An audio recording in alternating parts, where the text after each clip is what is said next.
Hey FlossTube, this is Brian. Welcome back. This is my 73rd FlossTube video, and I plan on sharing with you what I've been working on this week. It's been a great week, a week of firsts, and we'll talk about that a little bit later. First of all, I want to welcome you. If you are new to my channel, welcome. I hope that you enjoy the things that I have to share with you. And if you are returning, thank you for coming back and spending time with me. I really appreciate that you still watch my videos. As I said, it's been a great week. Weather-wise, it's been great. We've even had, well, it's been kind of strange. We even had hail one day, which is very, very rare for Arizona. So yeah, the weather is kind of cold and kind of rainy. And we're just getting ready for Christmas here. My kids are in Utah for one more week, and then they're flying down to spend Christmas with us. So that's really exciting. I just want to respond to one question that I had in my comments before I show you everything else. Lori from Once Upon a Stitch asked me if I can stitch holding my frame in my hand, or if I have to have a stand. And my frame is really big. You're going to see one of my frames today. It's really big and unwieldy, and it would be very difficult for me to hold it and stitch at the same time. I guess I could do that, but the other thing is I stitch two-handed. And because I stitch two-handed, I need to have something that holds my frame while I'm stitching. So yeah, so that's all the questions that I had. Just a couple of updates. We've talked about I'm going to be starting this at the beginning of the year, and there are a whole bunch of people who are planning on starting this with me. If you're not ready to start right at the beginning of the year, you are welcome to start anytime to join this stitch along with me. This is the Red House Sampler by Brenda Keys from the Sampler Company, and I am planning on stitching this. I will be starting it as close to the new year as possible. I don't know that I'll be able to stitch it. I'll be able to start it right on New Year's Day. It kind of depends on what's going, but I plan on stitching it as close to New Year's as possible. I am still waiting for my fabric. My fabric is on order, and I'm kind of hoping that might kind of delay me a little bit if it doesn't show up before New Year's. Also, but I did buy the floss this week, so I'll show you these colors. I really like the way they go together. So here's all the colors of the floss that are stitched in the design. It's DMC. It calls for DMC floss. There's some really nice reds and greens, and even a couple of blues that I really like. So I'm getting really excited to start this.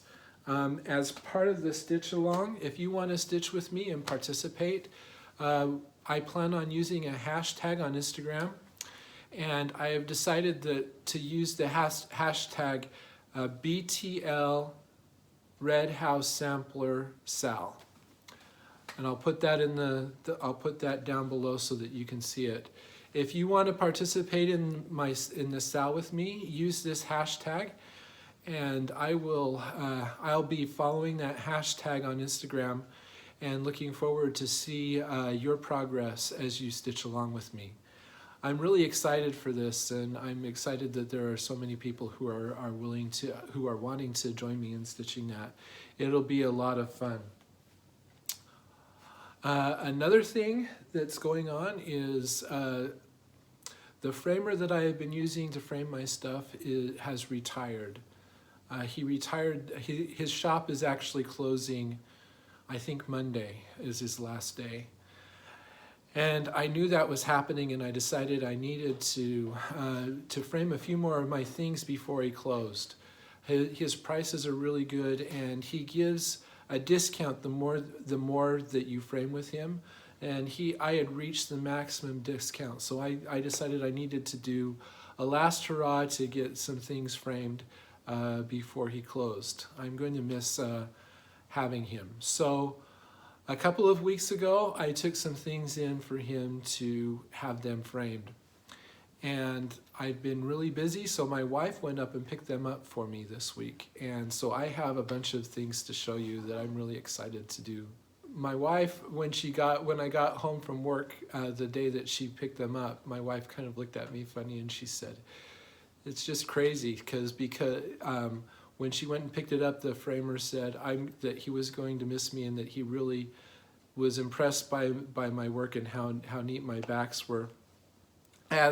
As she was leaving the shop, there were a couple of ladies that were coming, and they said, "Oh, let me see what you have framed," and they looked at that, and it turned out that one of the ladies that was there had been there when I dropped these pieces off to get them framed in the first place, and he had shown them my piece. I was just barely finishing up, and he got them out and showed them what I had been working on, and he's like, look at these backs. And I don't know why there's such an obsession with neat backs, but anyway, so my wife was kind of amazed that there were so many people who were like so high on me, I guess. Anyway, I'm going to show you what I've decided to have framed. I'm really happy with how they turned out, and I'm looking forward to finding a place to put them. Actually, some of these I already know where they're going to go. So the first thing that I had framed, I had all of my ducks framed. If you've followed me for a while, you know that I stitched a series of 4 duck decoys. They were designs that were in For the Love of Cross Stitch in the early 90s. And I had them framed as a set. I am planning on putting these on the wall of my cubicle at work. I've got a place for them. There's a corner that's empty behind my computer monitors that I'm going to put them in. So this is the first one. I'll show you one at a time. This is the mallard, and you can see we have a kind of a brown frame to match the shelves, and then there's this dark, I think that's a black mat with a green core. So you have the green core that kind of matches the green in the ducks. So there's the mallard, and I really like how he turned out. You know, it just amazes me how different things look once they're framed. They look so much better. The second duck, this is the green-winged teal. This one is probably my favorite. I really like the cloth that that decoy is sitting on.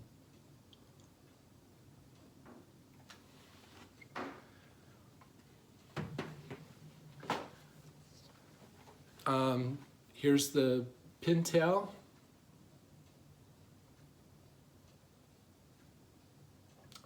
These were paintings that were adapted by Donna Vermillion Giampa, and I cannot remember off the top of my head who the painter was, but it's in my videos, so you can kind of go back and see when I was stitching them.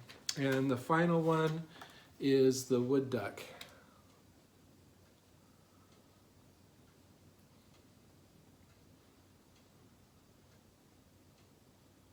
So yeah, so those are my ducks. I'm going to take them in and hang them on my cubicle and see how they look. They should look really great.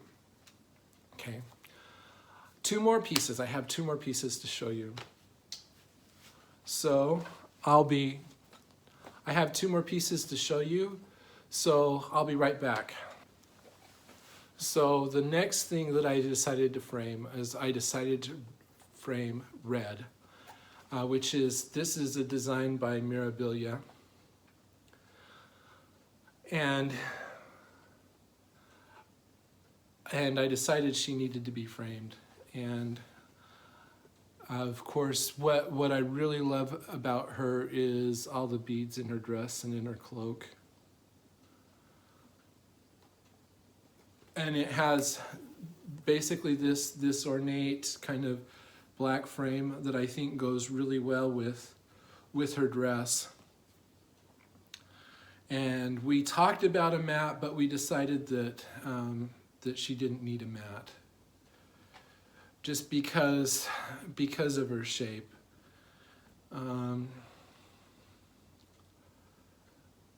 But she is, I really like how she turned out as well. Those beads just really look really good, and I love how they catch the light when they're all stretched out.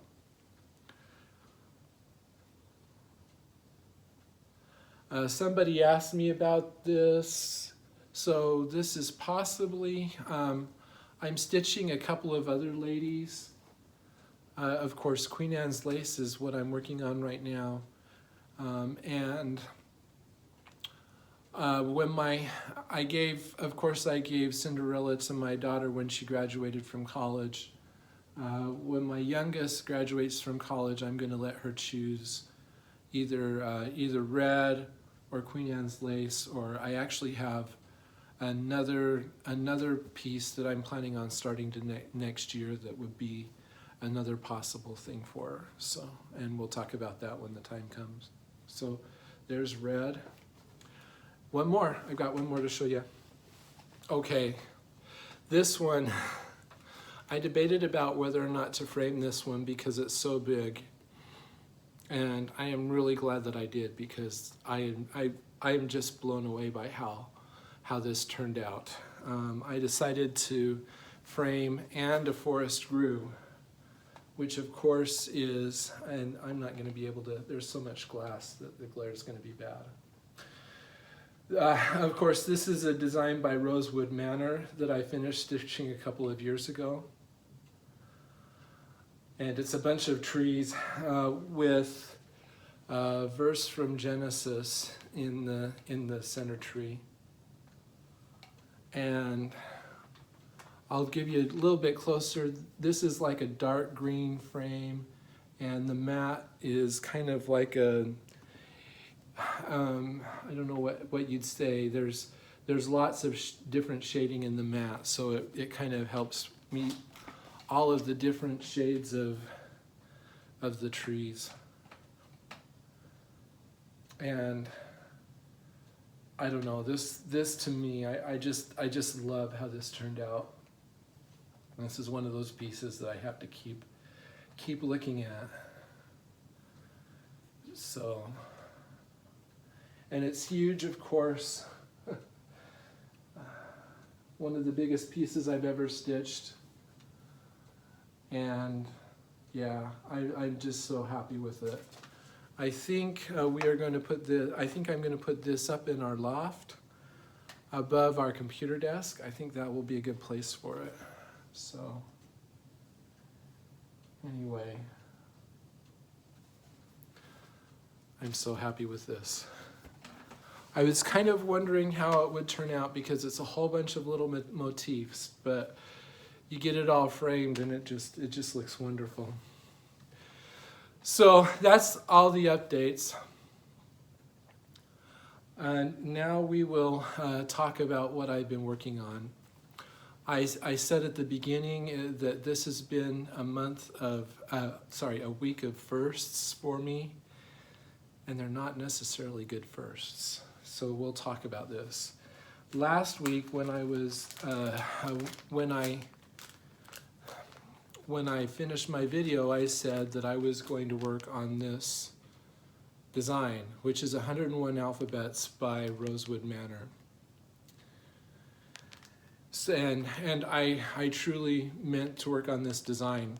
I got it pulled out that night and got everything, started working on it, and I started stitching, and then I had something happen that I'm going to show you. So I've left it in my frame. So this is it, of course. This is my wide frame. This frame will hold a 36-inch 36-inch piece of fabric. And I mentioned last week that it just barely fits. As I was working, I looked over and I noticed this. And if you can see that, you can see that the fabric is starting to rip. And that was really alarming for me. So I immediately took it under attention, and I don't know what to do about this. And I'm also worried that even if I figured out how to fix this, I don't know if it's going to rip somewhere else. I don't know what. This, as I mentioned, is a 36 count Evenweave from Flair. I think it's, I don't know what it's made of, whether it's all cotton or if it's something else, but it didn't seem to be able to handle the tension that I put on my pieces. So I'm kind of sour on this fabric, and I haven't shown it, but as I was putting this on my frame, I noticed there's a big, I guess you'd call it a slub, except for this isn't linen. There's a great big huge place up here. It's worse than any slub I've seen on linen that I was wondering if I was going to have to work around when I got up to that point as well. So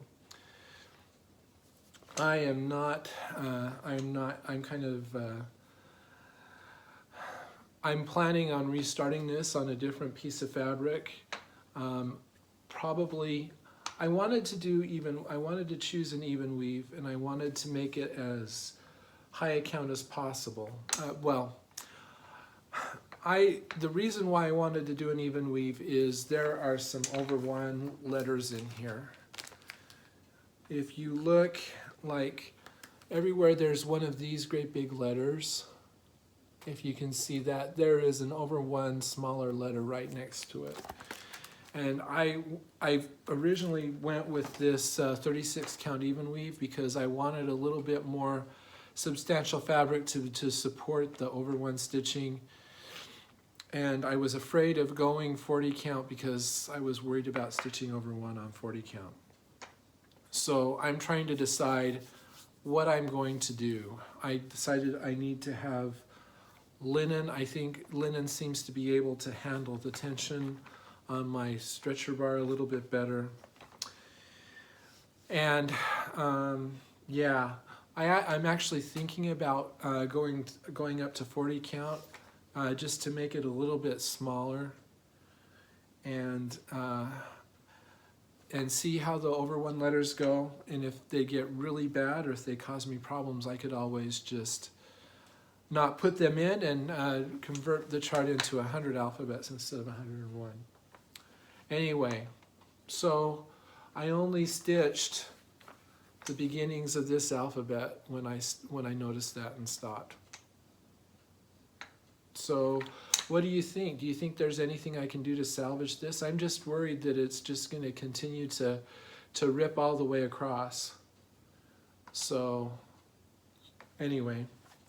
So 101 alphabets is on hiatus until I can decide on and purchase a piece of fabric. So then I decided, well, since I'm not going to work on that, I'll go to the next piece in my rotation. Okay, so that's my first. I've never had fabric rip on my frame like that before.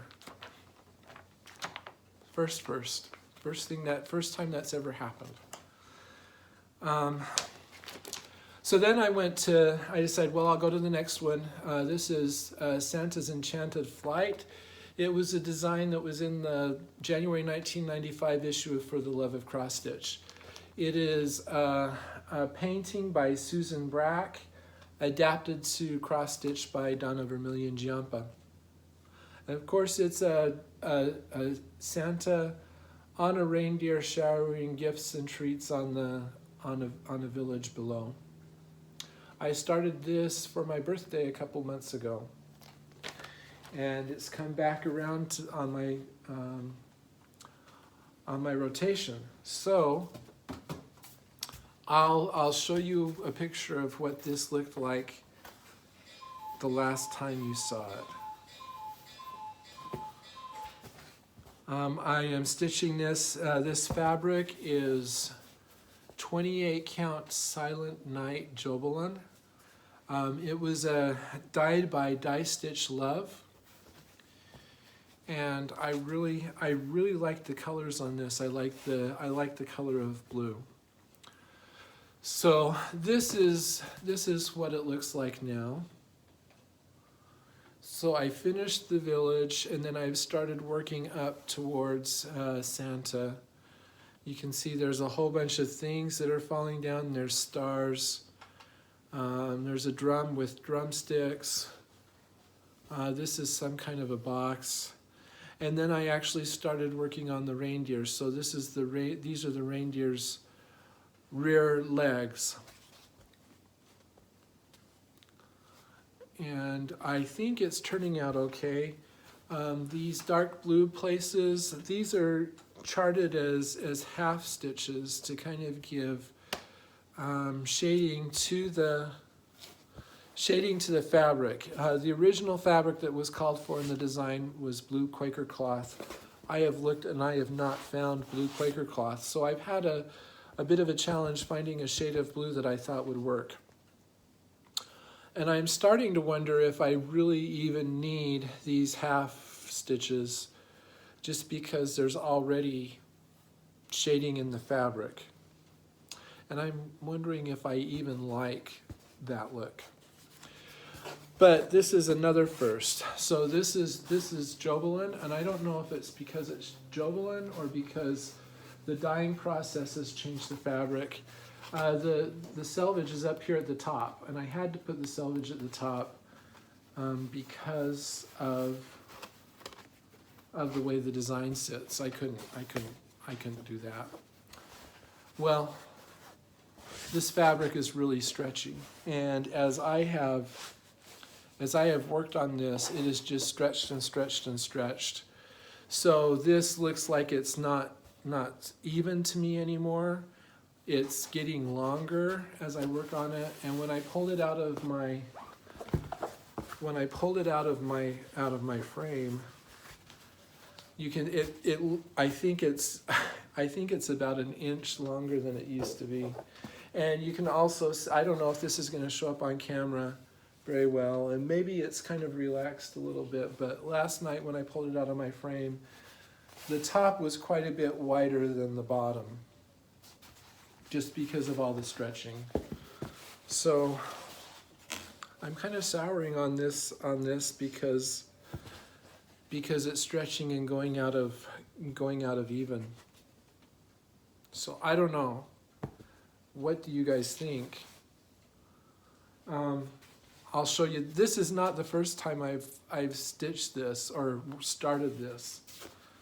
I actually started it. It's been about 5 years ago now, and I started it on this. This is like a dark blue linen. I believe it's 28 count, and I don't remember. I would have to look it up. I don't remember the name of the color. And you can see it's been kind of smushed is where I've had it stored. So this was my original start. And this, at the time I wasn't stitching diagonally, I was stitching in blocks. And here I was working horizontally in blocks. And you can see, I mean, if you look closely, I was zigzagging the edges to avoid having a straight line coming across. So I've stitched all the way across the bottom. And the reason why I stopped working on this is I started putting in those half stitches and they weren't showing up on this fabric. This fabric is too dark for that. And at the time I thought, well, I want those half stitches to appear. I want them to be visible. But now I'm thinking, based on the way that it looks on the other piece, I'm thinking that maybe I don't need the half stitches. Maybe I just don't put them in, and maybe I will go back to this fabric, because I think I like the darker fabric. I know this isn't going to, I don't think this will stretch as much because it's not as stretchy as I work on it. This is the same thing, the selvage is down here on the bottom, so, but I don't think it'll stretch like, I've never had fabric stretch like that, so I don't know if it's because, it might be because it's Jobelan and is a little bit more stretchy than what it is. Anyway, so I'm kind of at an impasse with this piece also. So 2 firsts, ribbed fabric and stretch fabric. I'm going to put that design on hiatus right now. I don't know, I may pick it up at the end of next year when we get close to Christmas and work on it. It kind of depends on how I feel about it. But right now, I'm going to take it out of my rotation until I can decide what I should do. If you guys have any suggestions, I would love to hear what you think I should do. So it's kind of been a demoralizing week as far as cross stitch goes. Anyway, that is the end of my rotation, and I always give myself permission to start something at the end of my rotation. And I feel like I need to start something really cool to make up for the way my rotation is fizzled this week. So I have a couple of ideas of what I'm going to start. I haven't completely made up my mind, but I think I have a couple of possibilities. One, because of And a Forest Grew, how wonderful that looked, and the fact that I was starting another Rosewood Manor piece and am not going to be working on that for a while, I'm kind of tempted to start something else from Rosewood Manor. And I think that if I were to start something else from Rosewood Manor, it would be one of her seasonal Quakers. I'm leaning towards spring, just because every other seasonal thing I've done, I've started on winter, and we'll do something different. So that's one option. Another option is I'm kind of thinking about starting Teresa Wensler's English cottage sampler. I really would like to get that started. I've been waiting until I finished English garden sampler, but I'm getting impatient. So that's another possibility. And there are a couple of other things I'm thinking about maybe starting, but those are the two that are kind of really calling to me right now. So we've got a busy day today, and I'm going to think about what I'm going to start and see what I start tonight. So I guess if you want to see what I start, you can tune in next week and see what I start. That's all that I have to share with you. I hope that you have enjoyed my time with me. As always, feel free to like this video. Feel free to subscribe to my channel if you haven't subscribed already. And feel free to comment. I always enjoy hearing from you, and would be glad to answer any questions that you would have for me. I hope that you have a great week. We are getting really close to Christmas now. Work is really hectic right now because we've got a deadline to meet before Christmas, and I'm hoping that we meet it.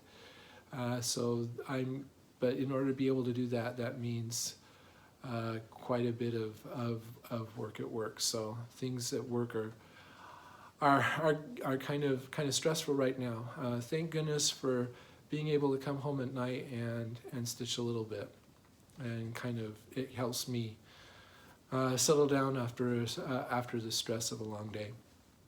Anyway, I hope that you have a great week. I hope that all goes well as you prepare for celebrating the holidays.